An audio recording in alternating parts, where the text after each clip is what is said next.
Continue करते हैं इस SRS की सीरीज़ से। पहले हमने 4400 कवर किया है, उसका एक क्वेश्चन भी था, 2 क्वेश्चन थे, उसके 2 क्वेश्चन भी कवर कर लिए हमने। अब कहते हैं 4410, सारे मेन क्वेश्चन इसके ही हैं, इससे क्वेश्चन आने के ज़्यादा चांसेस हैं। बस 4400 तो फटाफट ही हो गया था, इसको भी फटाफट ही कवर करेंगे, टाइम नहीं लगाएंगे ज़्यादा, बस पूरा मॉड्यूल कवर करेंगे, ठीक है। SR 4410 डील्स विद द, इसका कंपाइलेशन एंगेजमेंट नाम है इसका, ये तो सबको मतलब आपको पता ही होगा। उसका नाम था AUP engagement, agreed upon procedure engagement, ठीक है। इसका नाम है कंपाइलेशन एंगेजमेंट, ठीक है। पढ़ते हैं। SR 4410 deals with the practitioner responsibilities when engaged to assist management with preparation and presentation of historical financial information without obtaining any assurance on that information and to report on the engagement in accordance with this SRS, ठीक है। इसको तोड़ के पढ़ते हैं, याद हो जाएगा ना। Compilation engagement for historical financial information apply SRS 44, यानी ये तो वैसे लिखा है ना, कोई नहीं, पढ़ते। For financial information other than historical financial information apply SRS 4410 after necessary adaptation. ये इन्होंने एक तरह से ब्रेकअप दिया था, या पैरा भी आएगा शायद आगे। फॉर नॉन फाइनेंशियल इन्फॉर्मेशन, ये ना समरी बनाई हुई है, मुझे याद आ गया। For non financial information apply SRS 4410 after necessary adaptation, मतलब हिस्टोरिकल के लिए तो डायरेक्टली लग जाएगा, इन दोनों के लिए अडेप्टेशन करके लगाना पड़ेगा। ये आगे शायद लाइन आएगी, उससे समझ बनाई हुई है बस। अब इस डेफिनेशन को तोड़ के पढ़ते हैं, क्या कहता है। Deals with practitioner responsibilities, practitioner responsibilities किस लिए, when engage to assist management with preparation and presentation of historical financial information without obtaining any assurance on that information and to report on the engagement in accordance with this SRS, ठीक है। It deals with the practitioner responsibilities when engaged to assist management with preparation and presentation of HFI, मतलब एक तरह से उसको ऐसा कह सकते हैं PPFS, preparation and presentation of financial statement. एक तरह से जब हम ऑडिट भी करते हैं तब भी तो जब मैनेजमेंट बनाती है ना PPFS, उसको ही तो कहते हैं, मतलब हिस्टोरिकल फाइनेंशियल इन्फॉर्मेशन के बेसिस पे तो बनाती है।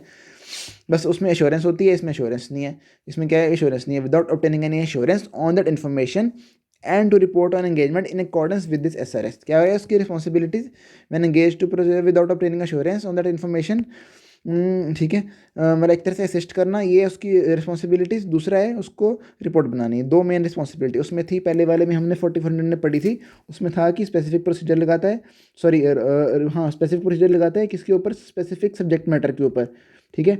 फिर देता है रिपोर्ट ऑफ एक्चुअल फाइंडिंग देता है। यहाँ पे क्या है, यहाँ पे रिपोर्ट देगा अपनी एक तरह से, बाद में पहले असिस्ट करेगा मैनेजमेंट को, फिर रिपोर्ट देगा, ठीक है।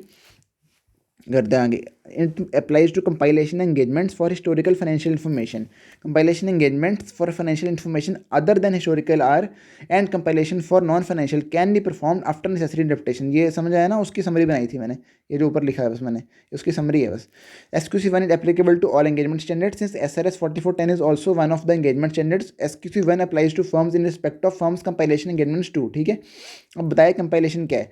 Compilation engagement is an engagement in which a practitioner applies accounting and financial reporting expertise to assist the management. Assist हमने पढ़ लिया, ये याद करना है इसमें, टू असिस्ट द मैनेजमेंट।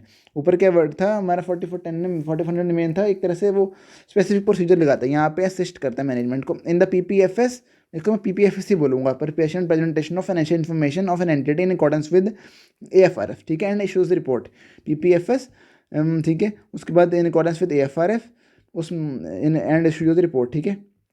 फिर मैनेजमेंट में request professional accountant in public practice to assist with the preparation and presentation of financial information of an entity, ठीक है। बस यहाँ पे ये मैंने हिंदी में लिखा है, इसको ऐसे पढ़ना तो पढ़ सकते हो आप। इसमें क्या है पर्पज, इसमें पढ़ते हैं क्वेश्चन 1 भी इसके ऊपर, क्वेश्चन 1 फटाफट देख लेते साथ। क्वेश्चन 1 के list out few intended purposes of compilation engagement. अब देखते हैं इसका ऊपर सोल्यूशन। हाँ, पर्पज है इसका to comply with the mandatory periodic financial reporting requirements establish in law regulation. To comply with, पहले और असिस्ट करता है, ठीक है। असिस्ट के अंदर क्या है, मतलब एक तरह से असिस्ट करता है मैनेजमेंट को। बट कंपाइलेशन बनाने का पर्पज़ क्या है, पर्पज़ है पहला कि मैंडेटरी पीरियोडिक, मतलब को कंप्लाई करने के लिए mandatory periodic financial reporting requirements establish in law regulation, उसको कंप्लाई करने के लिए, ठीक है।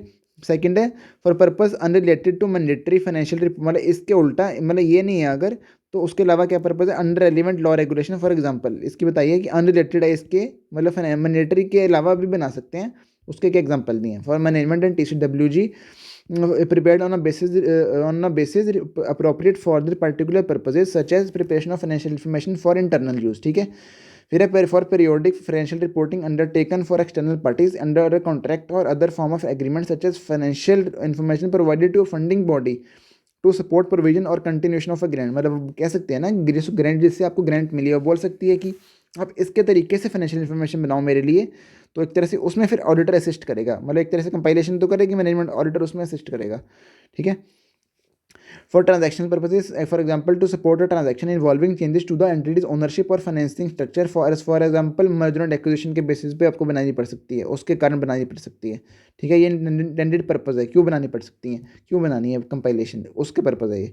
अब चलते हैं, compilation engagement is not an assurance engagement, ये पता ही है हमें, 4400 वाली सीरीज़ तो एश्योरेंस वाली है ही नहीं। Compilation engagement does not require to practitioner to verify the accuracy और completeness of the information provided by management. ये बोलता नहीं है कि ऑडिटर को बोलता नहीं है, ऑडिटर नहीं सॉरी, मतलब एक तरह से प्रैक्टिशनर बोलते हैं, इसमें प्रैक्टिशनर वर्ड है, प्रैक्टिशनर वर्ड है, ठीक है।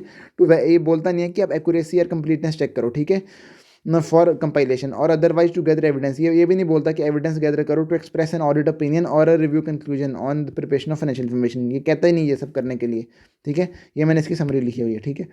ऑब्जेक्टिव्स क्या है SRS 4410 के, पहले हमने पढ़ा पर्पस क्या, ऑब्जेक्टिव क्या, ऑब्जेक्टिव है apply accounting and financial reporting expertise, auditor लगाएगा to assist management in preparation, auditor कह रहा हूँ मैं, प्रैक्टिशनर लगाएगा to assist the management in preparation and presentation of financial information in accordance with the AFRF based on information provided by management, ठीक है। Obviously information तो management ही देगी और AFRF लगाएगा ऑडिटर, तो असिस्ट करेगा मैनेजमेंट को किसमें, अपन क्या कैसे करेगा, by accounting and financial reporting expertise देकर अपनी, फिर करेगा reporting in accordance with the requirements of this SRS, ठीक है।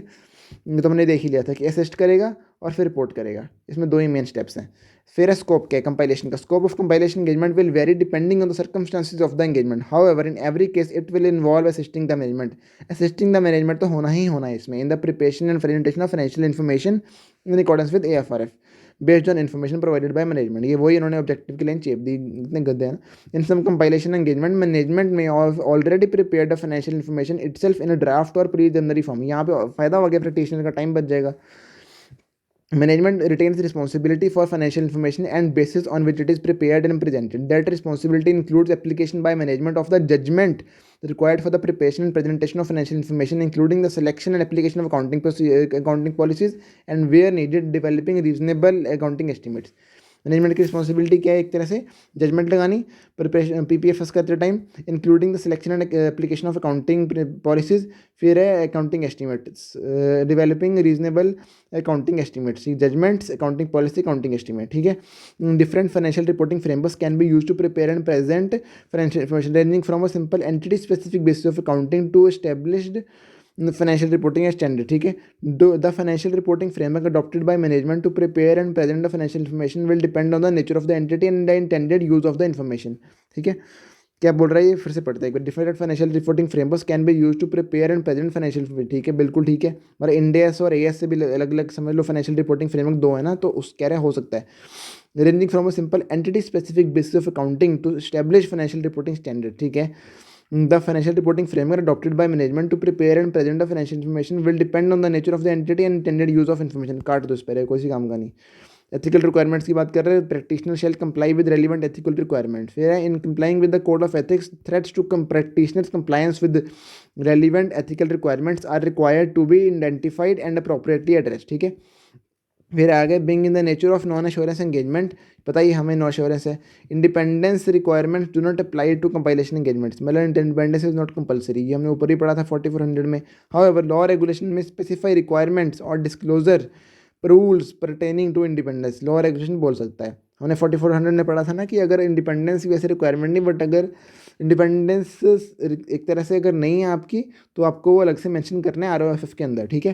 एंगेजमेंट एक्सेप्टेंस एंड कंटिन्यूस की बात है। फिर practitioner shall not accept the engagement unless the practitioner has agreed the terms of engagement with the management and the engaging party if different including, ठीक है। The intended use and distribution of the financial information and any restrictions on either its use और distribution where applicable, कहाँ use होगी financial information, किसको distribute की जाएगी, and कोई restriction है क्या, ये क्या करेगा, practitioner shall not accept unless the practitioner has agreed terms of engagement. Terms of engagement में क्या क्या है, ये सब एग्री करना है पहले। इंटेंडेड यूज एंड डिस्ट्रीब्यूशन पता करेगा, अगर कोई रिस्ट्रिक्शन है तो एक्सेप्ट नहीं करेगा, ठीक है। आइडेंटिफिकेशन ऑफ द AFRF, फिर AFRF पता करेगा, ठीक है, क्या लगाना चाहिए, क्या लगा रही है AFRF management. Objective and scope क्या है कंपाइलेशन एंगेजमेंट का, ऑब्जेक्टिव एंड स्कोप क्या है हमने ऊपर पढ़ लिया, ठीक है। उसको बस इन्होंने एक वन लाइनर में लिख दिया। रिस्पॉन्सिबिलिटी ऑफ प्रैक्टिशनर क्या है, including the requirement to comply with relevant ethical requirement. फिर रिस्पॉन्सिबिलिटी ऑफ मैनेजमेंट क्या है, ये भी हमने ऊपर पढ़ दिया, इसकी डिटेल पढ़ लेते हैं रिस्पॉन्सिबिलिटी ऑफ मैनेजमेंट की। PPFI, DIM of IC, ANC of radio, RDO क्या है, record document explanation other information provided by management, उसकी एक्यूरेसी एंड कंप्लीटनेस होनी चाहिए, ठीक है। जजमेंट्स को चाहे PPFI में प्लस उनके ऊपर भी जिस पे PRCTR असिस्टेंस देगा, पता नहीं क्या लिखा है मैंने, ये judgements needed in the preparation, मरी यार वो ये PPFS, ठीक है, including those for which the practitioner may provide assistance in the course of compilation engagement. मतलब एक तरह से वो कह रहे हैं कि फाइनेंशियल इन्फॉर्मेशन एक तरह से including those for which practitioner, मतलब जिसमें प्रैक्टिशनर असिस्टेंस भी देगा उसके ऊपर भी जजमेंट मैनेजमेंट ही लगाएगी, ये रिस्पॉन्सिबिलिटी मैनेजमेंट की है। फिर एक accuracy completeness of record document explanation and other information, इसकी एक्यूरेसी एंड कंप्लीटनेस की रिस्पॉन्सिबिलिटी मैनेजमेंट की है। फिर है DIM ऑफ ऐसी design implementation maintenance of internal control, ये हम छोटे होते से पढ़ते हैं ऐसे 315 से, ठीक है। As management determines it's necessary to enable the PPFS that are free from material misstatement whether due to fraud और एरर, ये सबको पता ही है, एनआरटी होनी चाहिए, ठीक है। फिर है इसमें PPFI the financial information and and preparation and presentation thereof in accordance with the financial reporting framework that is acceptable in view of the intended use of financial information and the intended user। ये कह रहा है PPFS की responsibility management की, DIM of IC की है, फिर accuracy and completeness की RD रेडियो की, record document explanation other information provided by management and for the compilation engagement, फिर जजमेंट्स जो भी लगाई है उस प्लस, ठीक है, फॉर विच प्लस उसके ऊपर एक तो फाइनेंशियल इन्फॉर्मेशन के ऊपर जजमेंट प्लस उसके ऊपर भी जिसके ऊपर ऑडिटर काम करने वाला है, मतलब प्रैक्टिशनर काम करने वाला है, ठीक है। फिर है एक्सपेक्टेड फॉर्म एंड कंटेंट, क्या एग्रीमेंट एक्सेप्टेंस के अंदर वो पहले ही एग्री कर लेना, बिकॉज अगर मॉडिफाई करना है तो मॉडिफाई तो पहले बता दो उसको क्या हमारा कंटेंट होने वाला है उसका, ठीक है। Practitioner shall record agree terms of engagement letter और other suitable form of written agreement prior to performing the engagement, ठीक है। फिर है on recurring compilation engagement, recurring compilation जहाँ पढ़ते हैं ना, रिकरिंग ऑडिट पढ़ते हैं, recurring compilation engagement the practitioner shall evaluate whether circumstances including changes in the engagement acceptance considerations require the terms of engagement to be revised and whether there is need to remind management of the existing terms of engagement। यहाँ से question बन सकता है वो ऐसे 210 वाली बात आ जाएगी यहाँ पे, सेम टू सेम ऑलमोस्ट, बस वर्डिंग का ध्यान रखना, प्रैक्टिशनर और ऑडिट मत लिख देना, यहाँ पे रिलेटेड सर्विसेज है एक तरह से, ठीक है। कंपाइलेशन एंगेजमेंट है। Engagement performance, the practitioner shall obtain an understanding of the following matter sufficient to be able to perform the compilation engagement। entities के business and operation को समझेगा और practitioner including entities accounting system and accounting records and AFRS को समझेगा including application in the entities industry। ये भाई उसको India's का अगर लग रहे हैं, इंडियाज पता होना चाहिए ना क्या है, तभी तो वो SRS कर पाएगा उसके ऊपर, ठीक है। अभी हमने पढ़ा था ना परफॉर्मेंस ऑफ एंगेजमेंट में पहला पॉइंट क्या, obtain understanding of the following matters, क्या क्या है, बिजनेस एंड ऑपरेशन को समझेगा, including entries accounting system and accounting records, मतलब अगर टैली वगैरह लगा रहे हैं तो और अपने मतलब डाटा कैसे मेंटेन कर रहे हैं उसको समझेगा, ठीक है। मेरे एप्लीकेबल फाइनेंशियल रिपोर्टिंग फ्रेमवर्क को समझेगा, ठीक है, बिकॉज अगर यही नहीं पता होगा फिर तो प्रैक्टिशनर का काम ही खत्म हो गया, ठीक है। प्रैक्टिशनर शेल कंपाइल करेगा, उसके बाद compile the financial information using the radio, हमने पढ़ा था ऊपर RDEO रिकॉर्ड्स डॉक्यूमेंट, ये हमने पढ़ा था ना उसमें मैटर्स टू बी एग्रीड में, शायद उसमें पढ़ा था, record document explanation and other information including significant judgement provided by management, ठीक है। फिर और practitioner shall discuss with management और द TCWG एज अप्रोप्रिएट दो significant judgements for which practitioner has provided assistance in the course of compiling the financial information, ठीक है। Discuss करेगा management के साथ कि सिग्निफिकेंट जजमेंट जिसके बारे में ऑडिटर ने असिस्टेंस दी है, ठीक है। Prior to completion of compilation engagement practitioner shall read the compiled financial information in light of practitioner understanding of the entities business and operations and of the applicable financial reporting framework, ठीक है। If in the course of a compilation of engagement the practitioner becomes aware that the record document explanation other ready हो गया ना, record document explanation other information including significant judgment provided by management for the compilation information for the compilation engagement, क्या बोल रहा हूँ मैं अभी, are incomplete, inaccurate और otherwise unsatisfactory, क्या है incomplete, inaccurate, unsatisfactory क्या है मतलब रिकॉर्ड डॉक्यूमेंट एक्सप्लेनेशन और other information including significant judgments are incomplete, inaccurate and और otherwise unsatisfactory, the audit practitioner shall bring that to the attention of management and request the additional और corrected information, ठीक है, attention में लाएगा और request करेगा। If practitioner is unable to complete the engagement because management has failed to provide radio including SJ as requested the practitioner shall withdraw from the engagement and inform management and TCWG of the reasons for withdrawing. क्या कह रहा है ये, उसने request की थी because incomplete, इनक्यूरेट और अनसेटिस्फैक्टरी थे क्या, रेडियो और SJs। फिर से लिख यहाँ पे लिख लेते हैं, RDEOs और SJs क्या थे, वो इनकम्प्लीट थे या इनएक्यूरेट थे या अनसेटिस्फैक्टरी थे। ठीक है, तो ऑडिटर ने रिक्वेस्ट किया था कि रिक्वेस्ट कर दो एडिशनल या करेक्ट इन्फॉर्मेशन दे दो, बट मैनेजमेंट मानी नहीं है। ठीक है, because management has failed to provide those. ठीक है, practitioner shall withdraw from the engagement and inform management and TCWG of the reason. ठीक है, if practitioner becomes aware during the course of engagement that compiled financial information does not adequately refer to or describe the AFRF, और एक तरह से AFRF को refer नहीं कर रही है, कंपाइल फाइनेंशियल इन्फॉर्मेशन या डिस्क्राइब नहीं कर रही है। ठीक है, ठीक है, तो ऑडिटर क्या करेगा, ये दो पढ़ते हैं अभी। Practitioner shall propose the appropriate amendments to management, ये वही है एक तरह से, ऊपर उसने बोला कि उसको IIU कहते हैं, IIU लगाना है, इसको इनकम्प्लीट, इनएक्यूरेट, अनसेटिस्फैक्टरी लगा क्या, रेडियो और SJ। ठीक है, अगर ये लगा तो अटेंशन में लाएगा, अटेंशन में लाएगा एडिशनल और करेक्टेड इन्फॉर्मेशन का रिक्वेस्ट करेगा, मैनेजमेंट नहीं मानते विड्रॉ करेगा। यहाँ पे क्या है, अगर उसको लगता है compile financial information do not adequately refer to और डिस्क्राइब द AFRF, या उसको लगता है कि amendments to compile financial information are required for the financial information not to be materially misstated, मतलब एक तरह से अमेंडमेंट चाहिए ताकि मटीरियली मिसस्टेटेड ना हो CFI। प्लस उसको लगता है कि compile financial information is otherwise misleading, मतलब उसको लग ही रहा है कि मिसलीडिंग है। पहले उसको लग रहा है कि AFRF को रेफर नहीं कर रही है, डिस्क्राइब नहीं कर रही है, फिर उसको लग रहा है मटीरियली मिसस्टेटेड ना हो जाए, फिर उसको लग रहा है मिसलीडिंग लग रही है उसको, तो रिक्वेस्ट करेगा, मैनेजमेंट प्रपोज करेगा अमेंडमेंट।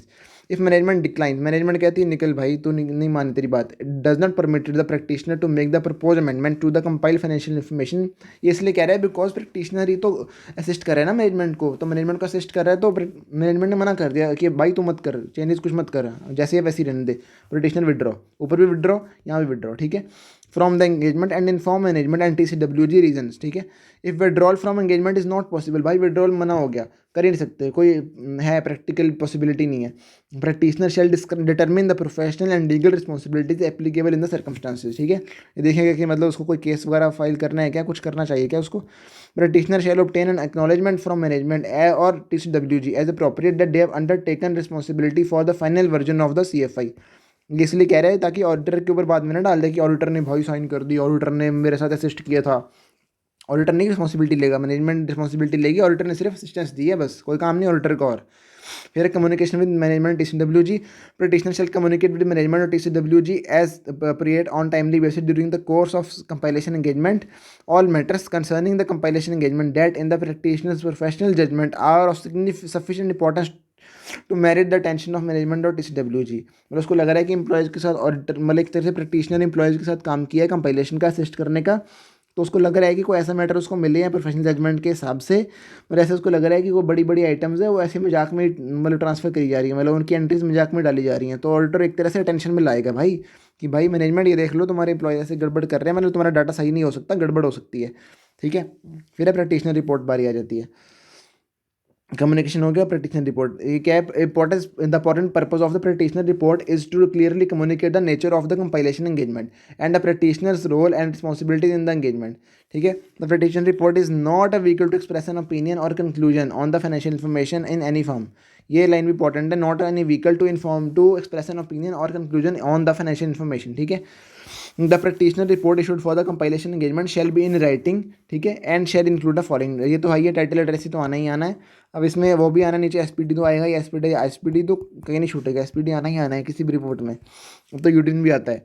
ठीक है, पहला क्या है इसमें, statement that practitioner has compiled the financial information based on information provided by management, ये हमने डेफिनेशन में पढ़ लिया था कंपाइलेशन की। ठीक है, description of the responsibility of management और TCWG as appropriate in relation to compilation engagement and in relation to financial information. ठीक है, notification of the AFRF and special purpose financial reporting framework is used, मतलब ऐसे 800 की एक तरह से बात कर रहा है, स्पेशल मतलब ऐसे याद कर सकते हो, स्पेशल पर्पस फाइनेंशियल उसमें होता है ना, special purpose financial information, sorry special purpose framework के हिसाब से अगर फाइनेंशियल स्टेटमेंट बने हो तो उसके ऊपर ऑडिटर एक तरह से ओपिनियन दे रहा होता है। ठीक है, ऑडिट कर रहा होता है, तो उसको ऐसे याद कर लो, identification of AFRF and if SPF is used description और reference to the description of that special purpose financial reporting framework in the financial information, ठीक है, उसका रेफरेंस दो।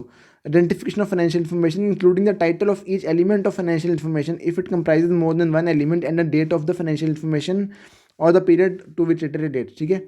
Description of the practitioner responsibility in compiling the financial information including that the engagement was performed in accordance with this SRS and that the practitioner has complied with relevant ethical requirement, ठीक है। ये एक तरह से order की responsibility होगी। फिर and description of what the compilation engagement entails in accordance with SRS, मतलब एक तरह से डेफिनेशन भी दे दो। फिर एक्सप्लेनेशन देनी है, इसके ऊपर क्वेश्चन भी बना हुआ है, ठीक है। ये इंपॉर्टेंट है, ये चीज़ इस रिपोर्ट के फॉर्मेट में ये इंपॉर्टेंट है। Since the compilation engagement is not an assurance engagement, practitioner is not required to verify the accuracy or completeness of the information provided by management for the compilation, ठीक है। इसकी accuracy नहीं check करनी उसको, ना उसको completeness check करनी है, ठीक है। और accordingly audit practitioner does not express an audit opinion और रिव्यू कंक्लूजन, ऑडिट ओपिनियन भी नहीं दे रहा, ना तो वो रिव्यू कंक्लूजन दे रहा है, ठीक है। On whether the financial information is prepared in accordance with FRF, ठीक है। ऑडिटर का कोई लेना देना ही नहीं है, उसके ऊपर ओपिनियन दे ही नहीं रहा, वो कह रहा है सिर्फ मैंने असिस्टेंस दी है बस, तो मेरी कोई रिस्पॉन्सिबिलिटी है ना, मैं एक्यूरेसी चेक करूँगा ना मैं कंप्लीटनेस चेक करूँगा, जो मैनेजमेंट ने दे दिया मेरे लिए वही भगवान है, बस वही बस सब कुछ है, मैं कुछ नहीं चेक करूँगा।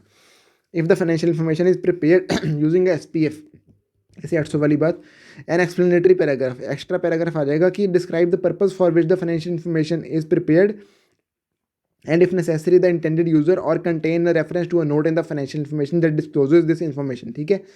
and draws the attention of the readers of the report to the fact that financial information is prepared in accordance with the special purpose framework and that as a result the information may not be suitable for other purpose। मैं एक तरह ये तो disclaimer हो गया कि हाँ भाई किसी और पर्पज़ के लिए यूज़ मत कर देना, कोई फ़ायदा नहीं होगा, नुकसान हो जाएगा आपका अलग से, आप गलत कंक्लूजन निकाल लोगे मेरे रिपोर्ट का, ठीक है। फिर है engagement level quality control, engagement partner shall take responsibility for overall quality of each compilation engagement to which the partner is assign, ठीक है। And engagement being performed in accordance with the firm's quality control policies and procedure, ठीक है। Documentation की बात आती है इसमें, उसमें भी थी पिछले वाले में थोड़ी सी थी, इसमें ज़्यादा है। तो इसमें क्या है, ऐसे याद किया था शायद, हाँ SRF याद कर लो, ठीक है, SRF, ठीक है। Practitioner shall include in the engagement documentation significant matter जो अराइज हुए, एक तरह से हमने पढ़ा था ना, सिग्निफिकेंट जजमेंट से हिसाब से एक तरह ऑडिटर को लगता है कि मतलब ऑडिटर की प्रोफेशनल जजमेंट में जैसे उसको लगता है कोई मैटर्स आते हैं, तो मेरा एक तरह से उन्होंने पढ़ा था कि मटेरियल मिसस्टेटमेंट इससे हो सकती है, या जिसके लगता है कि मतलब मैनेजमेंट कि जो फाइनेंशियल इन्फॉर्मेशन है वो रेफर नहीं करते FRF को, ठीक है। और था हमारा मटेरियली मिसस्टेटमेंट वाला, और था कि मिसलीडिंग वाला, 3 पॉइंट है ना इसमें। अगर ऑडिटर की प्रोफेशनल जजमेंट में लगता है तो वो मैनेजमेंट को बोलेगा कि अमेंडमेंट करो, मैनेजमेंट नहीं करती तो विड्रॉ कर लेगा, अगर लीगली परमिसिबल है। लीगली परमिसिबल नहीं है तो देखेगा क्या लीगल प्रोफेशनल रिस्पॉन्सिबिलिटीज़ है ऑडिटर नहीं सॉरी प्रैक्टिशनर की, ठीक है। एक तरह से बताएगा significant matter arising during the compilation engagement and how those matters were addressed by the practitioner, ठीक है। Record of how the compiled financial information reconciles with the underlying records documents explanation and other information, ये वही है radio provided by management. Record of how the compiled financial information reconciles, मतलब एक तरह से reconciles with the underlying radio, ठीक है। मेरा जो भी बेसिस है वो फाइनल से कैसे एक तरह से रिकनसाइल करता है, ठीक है।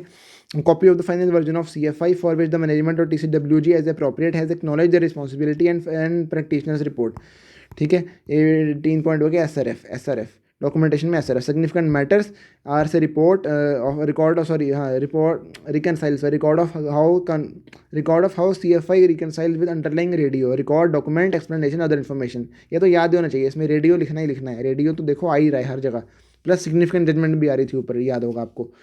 प्रैक्टिशनर में consider also included in the engagement documentation copy of the entities trial balance, क्योंकि बिकॉज उसने उसके साथ असिस्टेंस दी है तो कंसिडर कर सकता है कि वो भी साथ में ले दे वो summary of significant accounting records और other information that the practitioner है use to perform the compilation, ठीक है।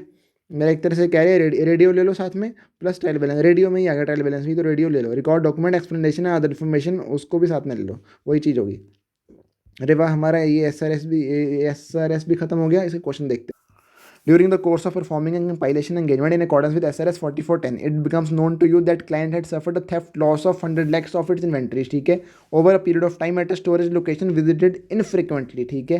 A claim was lodged by the client with the insurance company which was repudiated due to certain technical reasons relating to coverage of policy, ठीक है.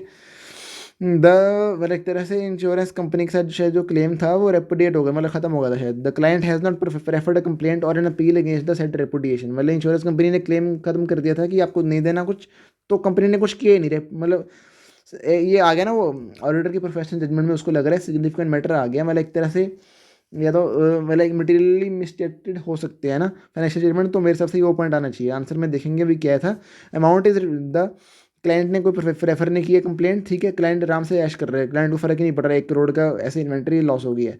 The amount is reflected under the head current asset in the trial balance of the client, discuss how you should proceed to deal with the matter. Question अच्छा है, इसका answer देखते हैं, अगर नहीं पढ़ा ना ढंग से डीप में तो घंटा नहीं क्वेश्चन में लिख पाएंगे। हाँ पढ़ते हैं, पहले इन्होंने क्या लिखा है, क्वेश्चन की लैंग्वेज टिप दी। In the instant case amount of 100 lakhs is reflected under the head current assets in trial balance since client's claim has been reported and no appeal has been performed. इसमें क्या लिखा है, it is a loss for the client and should be dealt accordingly, मतलब एक तरह से यहाँ पे आंसर की वर्डिंग शुरू हुई है कि हमें कुछ लिखना है। देयर फॉर अमेंडमेंट, देखा ना हमने बोला था ना, amendments are required for the financial information need not be, बिल्कुल वही देखो ना, पढ़ने का फायदा है, डीप में और ऊँची ऊँची बोल के पढ़ने का ये फायदा है कि पता चल गया भाई अमेंडमेंट वाला पॉइंट है और मटेरियली मिस्टेकन हो सकती है, बिकॉज अगर मैनेजमेंट उसको डिस्क्लोज नहीं करेगी, सही से बताएगी ही नहीं कि मतलब करंट टेस्ट में मतलब एक तरह से दिखा देगी, तो गलत है ना, मटेरियली मिस्टेटेड है, ठीक है।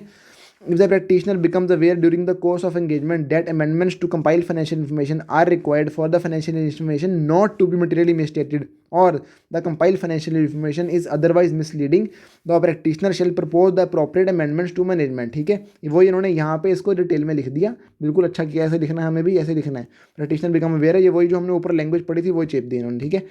मैनेजमेंट डिक्लाइंस और does not permitted the practitioner to propose the amendments to make the proposed amendment to the compiled financial information, the practitioner shall withdraw from the engagement and inform management and TCWG the reasons for withdrawing, ठीक है। If withdrawal not permissible, the practitioner shall determine professional legal responsibility applicable in the circumstances। देखा बिल्कुल ditto जो दिमाग में points आए थे वही यहाँ पे लिखे गए हैं, ऐसे ही आपको। अब इसके बाकी क्वेश्चन भी देख लेते हैं, फिर हम केस सिनेरियो देखते हैं, फिर हम खत्म करते हैं इसको।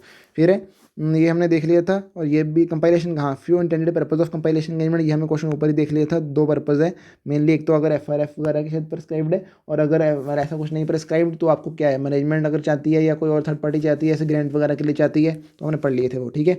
इसको एक बार 2 बार और रीड करेंगे, खत्म। ये रट्टा भी क्या मतलब समझ आ जाएगा, दिमाग में बैठ गया मेन, ठीक है। CA is offered appointment for compilation engagement to perform SRS 4410, ठीक है। He is required to comply with ethical requirements. ये पूछ रहे हैं कि एथिकल रिक्वायरमेंट्स कंप्लाई करना है, भाई बिल्कुल करना है, इसका आंसर अभी भी देख लेते हैं।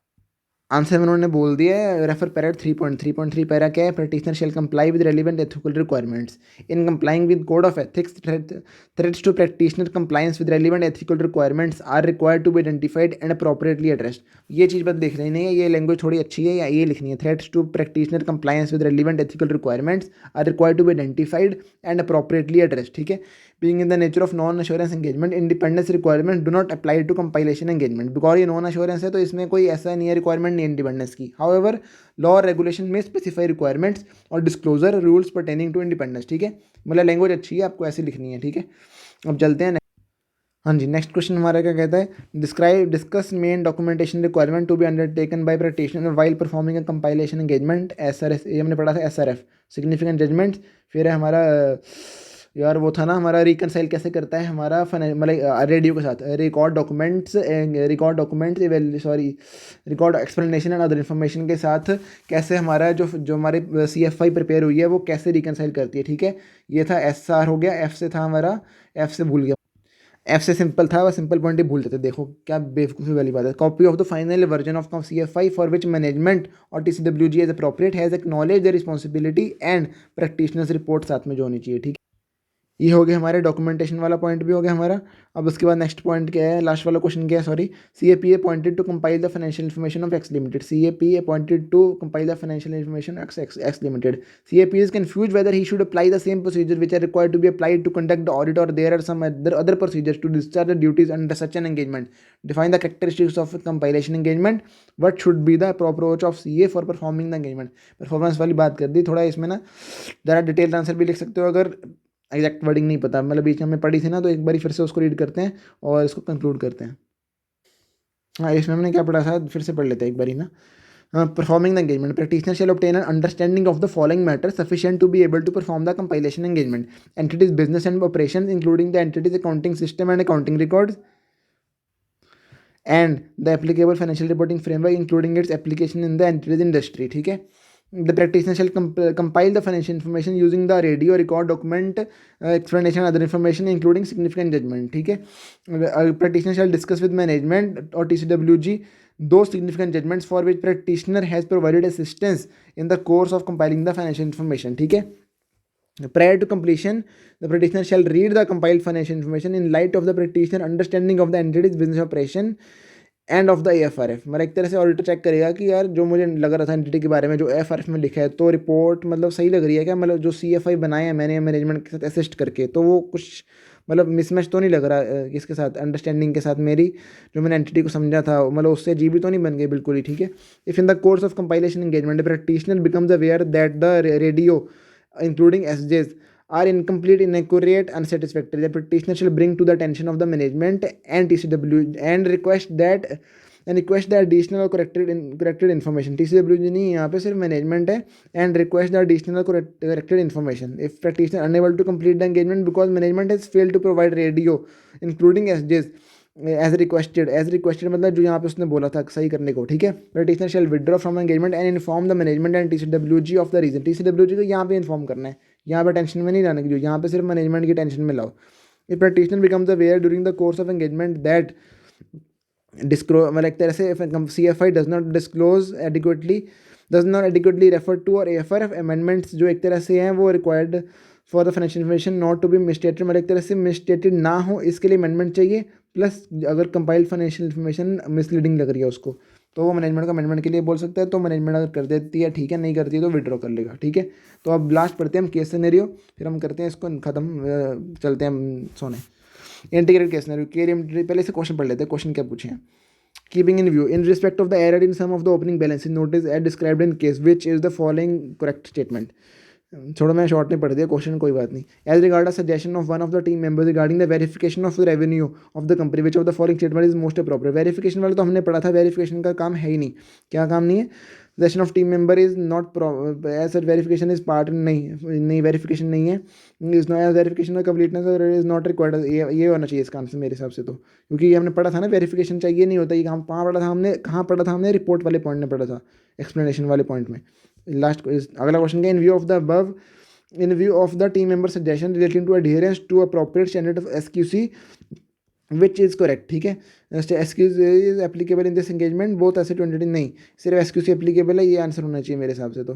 ठीक है. ठीक है, क्योंकि जो SQC 1 है वो तो हर एंगेजमेंट पे एप्लीकेबल है ना. अगला क्वेश्चन क्या है. Which of the following is most appropriate as regards omission of expenditure under appropriate heads. Can be misleading such innovation the fundamental integrity is violated. ये ना मुझे ये पॉइंट बड़ी दिक्कत आती है. इंटीग्रिटी ऑब्जेक्टिविटी पूछ लेते हैं क्या होती है, मुझे इसमें कन्फ्यूजन हो जाती है. कोई नहीं, हम देखते हैं, एक बार पढ़ लेते हैं फटाफट फिर हम देखते हैं. The detail documentation is maintain during the course of compilation engagement which of the following statement is most appropriate regarding the sample of final engagement. Final engagement file ये होना चाहिए. इसका आंसर 60. ये तो बिना पढ़े देखो ना, बिना पढ़े क्वेश्चन तो सॉल्व हो रहे हैं, तो क्यों पढ़नी केस स्टडी पूरी. तो पहले क्वेश्चन पढ़ो फिर केस स्टडी सॉल्व करो. ठीक है. KL Limited has engaged your firm for compilation of financial statement in accordance with SRS 4410. You come to know that company is setting up a new unit in Odisha. The company management has provided you draft trial balance. ठीक है, ये हमारा हो गया एक तरह से वो रिकॉर्ड डॉक्यूमेंट्स वाला RD रेडियो हो गया. And require the assistance in presentation of financial statement for the year ended 31 March. Management require such preparation and presentation for internal use. ठीक है. During the course of engagement it is notice that apparent errors in few opening balances brought forward from previous year related to some outstanding incentives receivable from government authorities. These have been swapped with some other balance in trial balance. However, there are no credit transactions in such incentive accounts or accounts whose balances have been swapped during the year. इसका पढ़ लेते हैं क्या है. In view of the error of opening balances, which of the following statement is most appropriate. ठीक है. Such error should straightway lead to qualification of report to be issued. Such error should be brought to knowledge of the engagement. Knowledge of such type of error has no effect on compliance of ethical requirements. Above said matter related to 510 और नहीं, ये तो गलती है मेरे हिसाब से. मतलब यार इसमें भी तो हो सकता है ना, गलती अगर लग रही है तो मैं ओपनिंग बैलेंसेज में, क्योंकि तो फिर एक तरह से मैनेजमेंट की टेंशन में लाना चाहिए. तो management should be brought to knowledge of management, मेरे हिसाब से आंसर ये होना चाहिए इसका. बाकी देखते हैं, कोई नहीं. नेक्स्ट पैरा पढ़ लेते हैं. ये हमने वेरिफिकेशन वाला छोड़ो, इसको कर लिया हमने. ठीक है, ये भी हो गया। It is also suggested by team member that even though it is compilation engagement quality control, ये तो हमने पढ़ कर ही लिया, आंसर ही सॉल्व कर लिया। Before signing and issuing report 4410 you once can read the financial information it come to your notice that figures relating to setting up of new unit have not been properly disclose in the CFI। Properly disclose नहीं है, ये बोला ना उसने कि एक तरह से चेक करेगा लास्ट में ऑडिटर। ठीक है, expenditure was incurred from a bank account maintain in Dracula was omitted to shown under appropriate head. You are vacillating regarding above considering scope of compilation engagement. ठीक है, इसमें देखते हैं क्या है, इसका क्वेश्चन था विच of the following is not appropriate is most appropriate regards omission of expenditure under appropriate head regarding above noted omission can be misleading। ठीक है, above noted can be misleading, above noted omission has no effect on performance, नहीं ये तो गलत होना चाहिए, has no effect on performing under such an, मेरे हिसाब से ये दोनों गलत है।